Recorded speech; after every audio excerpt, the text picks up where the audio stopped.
राम राम जी सभी को। जय माता दी। कैसे हो आप सब? उम्मीद करती हूँ अच्छे होंगे। स्वागत है आप सबका आपके यूट्यूब चैनल साक्षी विवेक गहलोत में। तो आज मैं आपको कुछ बताना चाहती हूँ। वीडियो को स्किप नहीं करना है, लास्ट तक देखना है। रुको बेटा, शरारत मत करो, ठीक है? तो बहुत सारे भाई बहन माता पिता मुझसे ये सवाल करते हैं कि विवेक जी के साथ ऐसा क्या हुआ था जो इनकी ये कंडीशन हो गई थी। क्योंकि कुछ को तो पता है, कुछ को अभी नहीं पता है।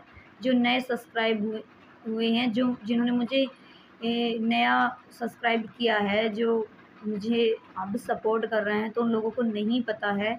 लेकिन मैं 2 ब्लॉग में ये बात बता चुकी हूँ, तो मैं फिर से बताना चाहती हूँ। क्योंकि सबको यही रहता है कि विवेक जी के साथ ऐसा क्या हुआ था, और सब विवेक जी को ठीक होते हुए भी देखना चाहते हैं। ये भी मुझे पता है। तो सबके लिए पहले मैं दिल से धन्यवाद करती हूँ कि आप मेरे साथ हो और मेरे दुख में शामिल हुए हो। मेरे दुख को आपने समझा है, मेरे दर्द को समझा है कि ये बहन किस तरीके से इस दर्द को फेस कर रही है, किस तरीके से बेटी इस दर्द को फेस कर रही है। तो उसके लिए तो मैं आप सबकी हमेशा आभारी रहूँगी। और मैं ये आपको बता दूं कि सन 2020 में मेरी शादी हुई थी, सन 2021 में मुझे बेटा हुआ था, और सन 2022 में विवेक जी की ये हालत हुई थी। बस 2 साल हम दोनों साथ रहे हैं शादी के बाद, वरना उससे बाद तो आप जानते ही हो कि विवेक जी की हालत कैसी हो गई है।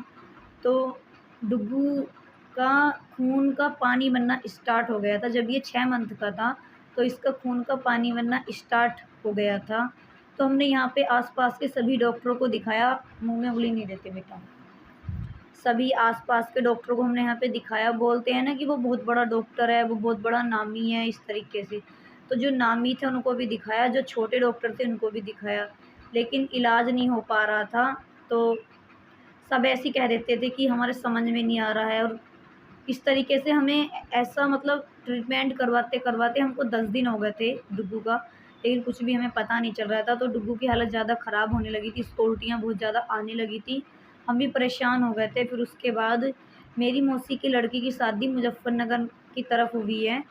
तो विवेक जी ने उनको फ़ोन किया कि जहाँ पे तुम्हारे बच्चों का इलाज चलता है उस डॉक्टर का नाम बता दो। तो उन्होंने नाम बता दिया था। तो जो भाई बहन मुज़फ़्फ़रनगर के जुड़े हुए हैं वो जानते भी होंगे, मुज़फ़्फ़रनगर में ईश्वर चंद्रा नाम से डॉक्टर है, महावीर चौक पर बैठते हैं वो, उनका हॉस्पिटल है। तो वहाँ पे हमने डुग्गू को दिखाया, उन्होंने एडमिट कर लिया और बोला कि 24 घंटे बाद अगर इसको थोड़ा बहुत सुधार हुआ है तो ठीक है, वरना इसको आप ले जाना। देखो डुग्गू कितना शरारत कर रहा है, इसको पता है मैं वीडियो बना रही हूँ। फिर उसके बाद उन्होंने इसको एडमिट कर लिया डॉक्टर ने, और हम काफ़ी ज़्यादा दुखी थे, मैं और विवेक जी, मम्मी पापा भी। क्योंकि इसके जो ये आँखें हैं, इसकी पुतलियाँ ऐसे करके ऊपर को हो गई थी। ऐसा लगता था कि ये बचने का नहीं, क्योंकि हमारे यहाँ पे तो सब ऐसे ही बोल रहे थे कि विवेक का लड़का नहीं बचेगा, ज़्यादा हालत ख़राब है। और इसको 3 बोतल खून भी लगा था, इतनी बुरी इसकी कंडीशन हो गई थी कि इसको 3 बोतल खून लगा था। जब ये वहाँ पे एडमिट रहा था तो ये 12 दिन तक एडमिट रहा था। उसके बाद डॉक्टर ने ये बोल दिया था कि 5 साल तक आपका बेटा यूँ ही बीमार रहेगा और 1.5 साल तक इसका इलाज चलेगा। और ये बात सच भी है। अभी डुग्गू साढ़े 3 साल का हुआ है और बीमार रहता है। हर 1 मंथ में मुझे एडमिट करना पड़ता है, ये अभी बीमार हो जाता है। तो फिर इसका इलाज चलता रहा। मैं और विवेक जी हम दोनों ही जाते थे इसकी दवाई लेने, हर मंथ लेकर आते थे इसकी दवाई। कभी बाइक से चले जाते थे, कभी गाड़ी से चले जाते थे। वो दिन पहला ऐसा था जिस दिन मैं विवेक जी के साथ नहीं गई थी। विवेक जी अकेले गए थे, गाँव के उनके चाचा गए थे, वो चाचा लगती हैं। तो जब ये दोनों साथ गए थे तो विवेक जी पहले जा भी नहीं रहे थे। फिर बोले कि कल को जन्माष्टमी है और मैं चला जाऊँ, दवाई भी आ जाएगी और डुग्गू को कृष्ण बनाऊँगा, कपड़े भी लेके आऊँगा। मुझसे बोल रहे थे कि साथ चलो, मन लगता चलेगा। क्योंकि हमारे यहाँ से मुज़फ़्फ़रनगर 95 किलोमीटर पड़ता है एक तरफ से। तो मैंने कह दिया मैं नहीं जा रही, थक जाती हूँ मैं इतनी दूर, और आप चले जाओ इस बार मैं नहीं जा रही हूँ। इस बार डुग्गू की हालत सही है, आप पेपर से दवाई ले आना। तो फिर ये तैयार हो गए, उन्होंने कपड़े पहन लिए। फिर मैं बोली मेरा मन पता नहीं कैसा-कैसा हो रहा है आज, और आज मत जाओ। तो मम्मी बोली कि विवेक आज मत जाओ, कल को चला जाइए, और कल को व्रत भी है जन्माष्टमी का। ये व्रत रहते थे जन्माष्टमी का, कृष्ण भगवान का। तो ये बोली कि कल चला जाना, तेरा व्रत भी है, तुझे भूख भी नहीं लगेगी और तू आराम से व्रत भी हो जाएगा तेरा। तो फिर इन्होंने कपड़े निकाल दिए, फिर ये गाँव में चले गए। पता नहीं वो इनको रास्ते में मिले जिनके साथ ये गए थे, क्या हुआ? फिर आकर कह रहे कि मेरे साथ तो वो जा रहे हैं और मैं अकेला नहीं जा रहा, मैं जा रहा हूँ। फिर इन्होंने कपड़े पहन लिए, फिर निकाल दिए इन्होंने कपड़े। कहते हैं ना कि होनी होने को बनी है। इनको होनी खींच रही थी उधर की तरफ। कपड़े निकाल के फिर खेत पर चले गए, 2 गट्टे खाद लेकर आए, वो डाल के आए खेत में। फिर वापिस आए, फिर कह रहे हैं मुझसे बोले कि साक्षी मैं जा ही रहा हूँ, दवाई लानी तो है ही। फिर चले गए दवाई लेने। तो उधर से जब ये आ रहे थे तो ट्रक आ रहा था, उससे ये ओवरटेक कर रहे थे। उसके बाद स्कूटी आई, इन दोनों की आमने-सामने की टक्कर हुई। अब ये नहीं कह सकते कि इनका सिर कहाँ पे लगा है। डॉक्टर तो ऐसे बोलता है कि इसका एक्सीडेंट नहीं हुआ है, इसके सर में किसी ने राड मारी है। डॉक्टर तो शुरू से यही बात बोलता है कि इसके सर में राड लगी हुई है, इसके कहीं एक्सीडेंट नहीं हुआ है। लेकिन अब हमें कौन बताए कि इनके राड है या एक्सीडेंट है, क्योंकि हमें तो पता नहीं था। हम तो 6 घंटे बाद इनको लेके हॉस्पिटल पहुँचे थे, मेरठ न्यूट्रीमा हॉस्पिटल में, और वहाँ से इनका शुरू से इलाज चल रहा है। तो बहुत सारे भाई-बहन ये भी कमेंट करते हैं कि आपने पुलिस को क्यों नहीं बताया, रिपोर्ट क्यों नहीं की? तो इनकी कंडीशन इतनी ख़राब थी कि 1 मंथ तक ये वेंटिलेटर पर रहे थे। तो हमें जो ज़रूरी था वो इनके प्राण बचाने थे। हमने सोचा कि पुलिस-वुलिस के चक्कर में पड़ जाएँगे तो बहुत विवेक को कौन देखेगा। तो उस टाइम हमें इनके प्राण बचाने की ज़रूरत थी, तो हम इस पिन में ही लगे रहे, क्योंकि इतना पैसा जा रहा था हॉस्पिटल में कि पैसे का ये पता नहीं चल रहा था कि किधर से पैसा आ रहा था। जो रिश्तेदार जा रहा था, जो गाँव का जा रहा था, सब पैसे ले लेके जा रहे थे। इतनी ऐसी कंडीशन हो गई थी, इतना पैसा लग रहा था उस टाइम विवेक जी पर जब ये हॉस्पिटल में थे। इनके ऑपरेशन भी 3 हुए थे। तो हमारा ज़रूरी इनको बचाना हो गया था। फिर उसके बाद ये जब 1 महीने बाद हॉस्पिटल आए, तो उसके बाद फिर हमने कोशिश की रिपोर्ट करने की, तो तब तक पुलिस को वो लोग पैसा दे चुके थे, क्योंकि उन लोगों के किसी के चोट तक नहीं आई थी। तो वो लोग पैसा दे चुके थे, तो हम जब गए तो हम ज़्यादा 1.5-2 महीना हो गया था, तो पुलिस भी केस को दबाती है। तो फिर हमने कोशिश की, लेकिन पुलिस वाले नहीं माने। उन्होंने विवेक जी की गलती बता दी कि इसकी गलती थी, ये मोटरसाइकिल बहुत तेज़ ला रहा था।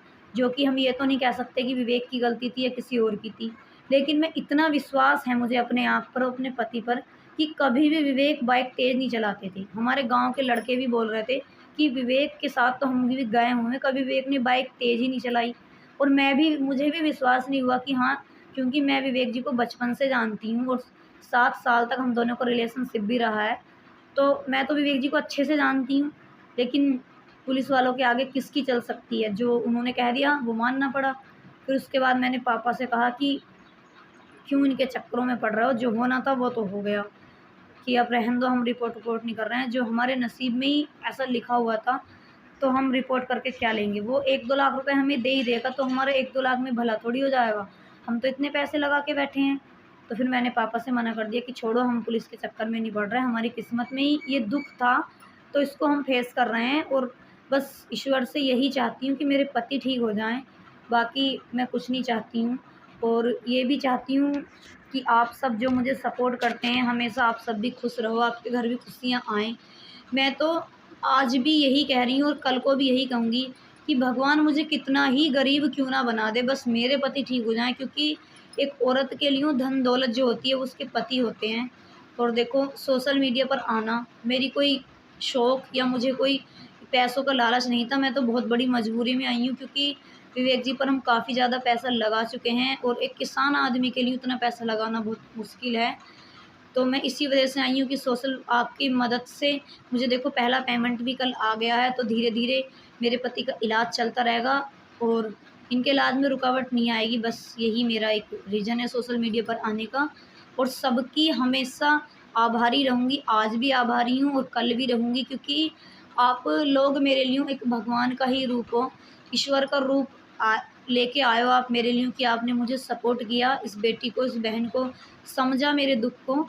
तो यही मेरी एक कहानी है मेरी ज़िंदगी उजड़ने की, कि 10 मिनट में सब कुछ मेरा उजड़ गया। और अब इनको 18 अगस्त को 2 साल हो जाएँगे। जब वो दिन आता है ना, तो रोंगटे खड़े होते हैं उस दिन को याद करके।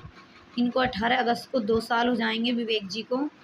तो बस यही कहानी है। और इसमें मैं आज ये भी बताना चाहती हूँ, मैं कई वीडियो में बता चुकी हूँ कि विवेक जी की हालत जो हुई है उसकी ज़िम्मेदार मुझे बनाया गया है, कुछ लोगों ने बनाया है, क्योंकि उनको पहले मेरी खुशी रास नहीं आती थी कि इसको ऐसे रखता है, इसको वैसे रखता है और इस तरीके से।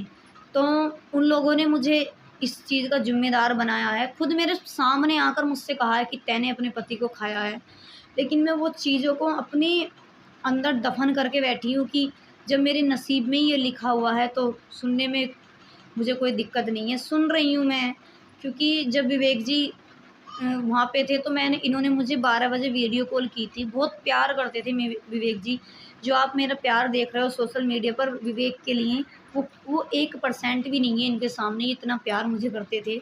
इतना प्यार, मुझे बहुत ज़्यादा प्यार करते थे। तो इन्होंने मुझे 12 बजे वीडियो कॉल की कि साक्षी, मैं डुग्गू को कौन से कपड़े लूँ कृष्ण के। मुकुट लिया कृष्ण भगवान का, बाँसुरी ली, लेकिन भगवान ने भी नहीं सोचा। और उसके बाद ये मुझे वीडियो कॉल कर रहे थे तो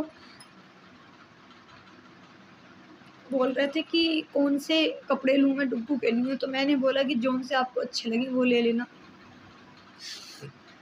फिर ये इन्होंने 12 बजे वीडियो कॉल की, उसके बाद मुझसे बात की और मैं बोली जल्दी आ जाना, क्योंकि ये कहीं चले जाते थे तो मेरा मन नहीं लगता था। मुझे ऐसा लगता था कि मैं किसी जंजाल में रह रही हूँ, इनके बिना मेरा मन नहीं लगता था यहाँ पे। तो फिर उसके बाद इन्होंने मुझे 4 बजे भी फ़ोन किया कि मैं थोड़ा लेट हो जाऊँगा, क्योंकि ये डेयरी चलाते थे, कि मैं थोड़ा लेट हो जाऊँगा और किसी से डेयरी चलवा लेना। तो मैंने कहा कि आज आप लेट क्यों हो जाओगे? तो बोल रहे हैं कि जिनके साथ मैं आया हूँ उनका कुछ काम है और उनकी वज़ह से मैं लेट हो जाऊँगा। क्योंकि विवेक जी का काम तो 12 बजे तक हो गया था। 12 बजे इनको दवाई मिल गई थी, उसके बाद इनका कोई काम नहीं था वहाँ पे। तो मैं बोली ठीक है, लेकिन आराम से आना। तो जिस टाइम इनकी ये हालत हुई थी, इनका एक्सीडेंट हुआ था, उससे 20 मिनट पहले मेरी बात हुई थी। मैंने इनको फ़ोन किया था कि कहाँ पे हो तुम, इतना लेट हो गए? तो ये बोल रहे कि डेयरी चलवा लेना, मैं आज लेट हो जाऊँगा। तो इसलिए मुझे ज़िम्मेदार ठहराया जाता है कि इसने फ़ोन किया है, शायद इस वज़ह से विवेक जी के चोट लगी है। तो आप ही बताओ, अगर किसी का पति लेट होएगा तो वो बात तो करेगी ना, फ़ोन तो करेगी ना कि मतलब कहाँ पे हो आप, इतना टाइम क्यों लगा रहे हो? तो मैंने बहुत चीज़ों को फ़ेस किया है, फिर भी मैं जी रही हूँ और रह रही हूँ। तो बस यही मेरी एक कहानी है, मेरी ज़िंदगी उजड़ने की। बहुत कुछ सह रखा है मैंने अपने पति के लिए, पर मैं चाहती हूँ कि भगवान ऐसा दिन किसी के घर ना दिखाए, मेरी किसी बहन को ना दिखाए जो मैंने फ़ेस कर रखा है, ये किसी को ना दिखाए। तो यही कहानी है। बहुत सारे भाई-बहन पूछते हैं, मैं इसलिए वो बताना नहीं चाहती हूँ क्योंकि ये बताते-बताते मेरे आँसू आ जाते हैं और मेरे रोंगटे खड़े हो जाते हैं। तो मैं इसी वजह से नहीं बताना चाहती हूँ विवेक जी की इस हालत को, क्योंकि इसका ज़िम्मेदार लोगों ने मुझे ठहरा रखा है। तो प्लीज़ आप अपनी बहन को इसी तरीके से सपोर्ट करते रहना। और मैं दिल से धन्यवाद भी करती हूँ कि आप लोग उन लोगों से तो सही हो जिनसे मेरा रिश्ता है, और आज वो मुझे इस तरीके से बोलते हैं कि इसने ही खाया है विवेक, और बहुत बुरा-बुरा कहते हैं। लेकिन मैं फिर भी जी रही हूँ, बस जीना मेरी मजबूरी है, क्योंकि मैं अपने पति के, अपनी फैमिली के लिए जीती हूँ कि शायद ये ठीक हो जाएँगे। और मुझे विश्वास है आपकी आपकी इस प्रार्थनाओं पर, जो जिस धर्म से आता है मुझे प्रार्थना करता है विवेक जी के लिए, तो मुझे विश्वास है कि ये ज़रूर ठीक होंगे। और आज का व्लॉग मैं यहीं समाप्त करती हूँ, क्योंकि मुझे पता है आगे मुझसे बात नहीं होगी। मुझे बहुत ज़्यादा रोना आ रहा है। धन्यवाद सभी को।